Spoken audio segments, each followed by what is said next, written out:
کا کام کرنا بہت مشکل ہے، لیکن اللہ پاک جب آسانیاں پیدا فرما دیں، دل کو مضبوط کر دیں، پھر کوئی مشکل نہیں۔ یہ سوال و جواب کا سلسلہ مدرسے میں شروع ہوا، جتنے مجھے فون آئے سامنے لوگوں نے کہا ہماری قبر کا سامان ہے، دعا کیا کرو۔ میں بہت چھوٹا آدمی ہوں، اللہ مجھے اس پہ استقامت دے، اور میرے بعد ہمارے جو بھی خطیب ہوں قیامت تک سب کو اللہ توفیق دے۔ ان سوال و جواب کا بہت زیادہ فائدہ ہے، انشاءاللہ رہے گا۔ حق مار ادا کرنے کا کیا طریقہ ہے؟ جب نکاح ہوتا ہے اس وقت حق مار مقرر کر دیا جاتا ہے۔ یہ واجب تب ہوتا ہے جب شب زفاف ہو جاتی ہے، جی خامند بیوی کا ملاپ ہو جاتا ہے، اس کے بعد یہ واجب ہو گیا۔ عورت سختی سے بھی مطالبہ کر سکتی ہے، کسی کام سے بھی انکار کر سکتی ہے کہ مجھے میرا حق مار دے دیا جائے۔ دوسری صورت یہ ہے کہ خامند فوت ہو جائے یا بیوی فوت ہو جائے اور ابھی حق مار نہ ادا کیا گیا ہو، اس وقت بھی واجب ہو جاتا ہے، حتیٰ کہ وراثت میں سب سے پہلے یہ دیکھا جائے گا کہ اس خامند نے اپنی بیوی کا حق مار دیا ہے یا کہ نہیں دیا۔ وہ نہ لے علیحدہ بات ہے، معاف کر دے علیحدہ بات ہے، لیکن دونوں میں سے ایک کی موت ہو جائے وہ واجب ہو جاتا ہے، حتیٰ کہ وہ ورثے سے دینا پڑتا ہے۔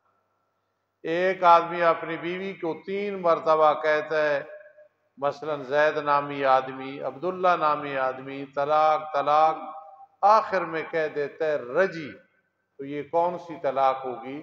یہ اس نے جو آخر میں رجی کہا، ایک ڈنڈی مارنے کی کوشش کی، اسے کسی شیطان نے سبق پڑھایا، ورنہ جب 3 دفعہ طلاق طلاق کہہ دی، رجی کہنے سے یہ طلاق بائنی ہو گئی، مغلظہ ہو گئی، اس کے بعد نکاح سے بھی کام نہیں چلے گا۔ یہ رجی کہنا اس کا کوئی فائدہ نہیں۔ استاد جی میں کبھی کبھی ایک نماز میں 3 دفعہ بھول جاتا ہوں، کتنے سجدے صاحب کروں؟ چاہے 3 دفعہ، چاہے 10 دفعہ بھولے، چاہے 2 دفعہ، ایک ہی دفعہ سجدہ صاحب کر کے اس سے یعنی عبدو و رسول تک پڑھ کے دائیں طرف سلام پھیر کے 2 سجدے کر کے پھر دوبارہ تحیات سے پڑھ لے، ایک سجدہ صاحب تمام جو ہے جبر نقصان اور تمام نماز میں کمی پوری ہو جائے گی انشاءاللہ۔ ایک آدمی نے نکاح کے وقت نیت کر لی کہ یہ حق مار جو مولوی صاحب اور مقرر ہوا ہے یہ زیادہ ہے، میں کم دوں گا۔ اب بعد میں وہ کہتے ہیں میں نے تو نیت کم کی تھی۔ جواب یہ ہے جو مقرر ہوا کہا گیا وہ حق مار ہی ہوگا، اس کی نیت میں فطور ہے، اس نیت کا کوئی اعتبار نہیں ہوگا۔ جو اس وقت کہا گیا اور اس نے قبل تو کہہ دیا تو وہی ہوگا۔ اب جو نیت والی بات ہے وہاں یہ کوئی کام نہیں دے گی، اور یہ نیت جو غلط کی ہے اس میں استغفار کرے اور اس میں توبہ کرے۔ استاد جی میں نے 4 کنال رقبہ لیا ہے، اس میں مختلف چیزیں بوتا ہوں، عشر کتنا دوں گا؟ جو بھی اس سے نکلے، چاہے 2 دفعہ 3 دفعہ، اس کا 20واں حصہ، چاہے پیسے چاہے وہ چیز، وہ دے دینی ہے۔ اور عشر مسجد پہ نہیں لگ سکتا، زکوٰۃ بھی نہیں لگ سکتی، یتامہ، مساکین، طلباء وغیرہ اور مفلس لوگ ان پہ۔ میرے پاس ٹھیکے کی رقم ہے جس پہ سال گزر چکا ہے، اس پر عشر ہے یا زکوٰۃ ہے؟ اس پہ زکوٰۃ ہے۔ جو ٹھیکے کے پیسے آدمی لے اور اس پہ سال گزر جائے تو اس پہ زکوٰۃ ہوگی، عشر نہیں ہوگا، یعنی 40واں حصہ دینا ہوگا۔ اللہ تعالی عمل کی توفیق نصیب فرمائے۔ آخر میں میری ایک بات سن لیں، قیامت کے قرب کی علامت ہے، جوانی میں بڑھاپے میں پتہ ہی نہیں چلتا، بڑی جلدی آدمی قبر میں پہنچ جاتا ہے۔ کتنے علماء، کتنے نیک گنہگار مرد و عورت دوڑتے دوڑتے قبر میں پہنچ جاتے ہیں۔ سنت ہے، تب میں کہہ رہا ہوں خدا را سارے میرے سمیت اپنی آخرت کی فکر کو اور آخرت کی زندگی بنانے کے لیے عقیدہ درست، نیک اعمال اور حقوق العباد میں فرق نہیں لگانا، اور کسی مومن کے بارے میں دل میں بغض رکھنا، عناد رکھنا، یہ آخرت کی بربادی کا ذریعہ بنتا ہے۔ جس سے آپ ناراض ہیں کہہ دے میں ناراض، جس سے راضی ہیں اس کو پتہ ہو کہ راضی، منافقت نہ کریں۔ بغض دل میں رکھ کے اعمال کرنے، یقین کرنا اعمال ضائع ہو جاتے۔ تو میں پھر بھی یہ باتیں دہراتا رہوں گا، ہم سب کو آخرت کی فکر کرنی چاہیے۔ اگلی منزل بہت مشکل ہے، برزخ والی، وہاں کا نظام اور ہے، وہاں کا رہن سہن اور ہے، یہاں جسم بھی ہے، روح بھی ہے، وہاں صرف روح ہے، وہاں کی زبان بھی اور ہے۔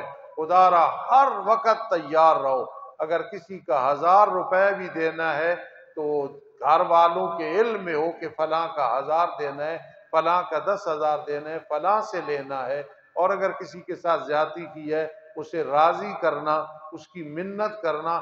جب آدمی ہر وقت آخرت کے لیے تیار ہوگا، انشاءاللہ خاتمہ بالایمان بھی ہوگا، اللہ عذاب قبر سے بھی محفوظ رکھے گا۔ حدیث میں آتا ہے جو سارے غم آخرت کا غم بنا لے تو اللہ پاک اس کے دنیا کے غموں کا ذمہ اٹھا لیتے ہیں۔ ہماری سب سے بڑی فکر آخرت کا غم ہے۔ میرے لیے بھی دعا کرو، ممبر پہ بیٹھا ہوں، اللہ مجھے ہر مسلمان کے بارے میں بغض اور تعصب اور عناد سے محفوظ رکھے، اللہ آپ کو بھی محفوظ رکھے، پوری دنیا والوں کو محفوظ رکھے۔ یہ جو بھارت کے حوالے سے ہمارے ساتھ معاملات آ چکے ہیں، انشاءاللہ اس میں خیر ہے، اس میں شر نہیں ہے۔ نہ تمنا کریں کہ لڑائی ہو، جنگ ہو، لیکن اس کے پیچھے جو اللہ کی حکمت ہے وہ بہت بڑی ہے۔ انشاءاللہ اہل ایمان غالب رہیں گے، غالب رہیں گے، غالب رہیں گے۔ اللہ سے دعائیں بھی کرو اور کوشش بھی کرو۔ الحمدللہ رب العالمین والعاقبۃ للمتقین والصلاة والسلام علی رسول محمد وآلہ واصحابہ اجمعین۔ اللہ ہمارے محبوب خطیب دل پذیر نے جو کچھ بیان کیا، ہمیں اس پہ عمل پیرا ہونے کی توفیق نصیب فرما۔ فلسطین کے حوالے سے اے اللہ ہمیں خوشخبریاں سنا، چاہے ہم کمزور ہیں ہمیں غالب فرما۔ بھارت کے حوالے سے اے اللہ جو کچھ ہمارے بارے وہ ارادہ رکھتے ہیں، اے اللہ ہمیں غالب فرما، ہمیں عزت عطا فرما۔ وَأَنْتُمُ الْأَعْلَوْنَ إِن كُنتُم مُؤْمِنِينَ کا ہمیں مصداق بنا۔